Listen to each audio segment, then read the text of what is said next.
Chapter 2. The Serpent in the Garden.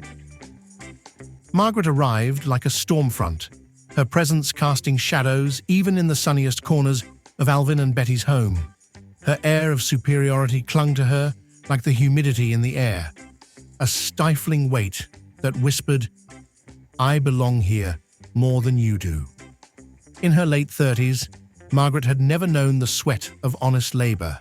Her existence had been cushioned by her late husband's earnings, and she wore privilege like a silken gown. From the moment she crossed their threshold, she set her sights on Betty, the gentle heart who tended to the home with unwavering dedication. Margaret's attacks were subtle, like the bite of a mosquito, an irritation that left a lingering itch.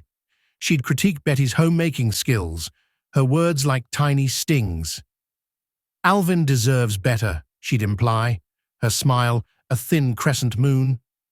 "You're too sensitive, Betty. I'm only trying to help." Betty, normally resilient as the guava trees outside, found herself unraveling. Doubt crept in like a creeping vine. Was she truly inadequate? Was Alvin secretly longing for more? Alvin, his love for Betty, etched in every line of his face, struggled to see through Margaret's veil. He'd charm Betty with promises that Margaret's stay was temporary, that her barbs would dull with time. But the serpent had slithered into their paradise, and its venom seeped deeper each day.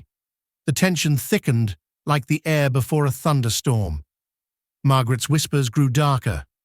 "A man like Alvin," she'd insinuate, her voice a venomous murmur, "needs a woman who can keep him satisfied." Betty's nights became restless. She'd lie awake, staring at the ceiling, wondering if she was failing her husband. Alvin, oblivious to the serpent's coils, would hold her close, murmuring soothing words. "Trust me, my love," he'd say. "Margaret will soon shed her skin and move on." But Betty knew better. The serpent had sunk its fangs deep, and paradise trembled under its weight.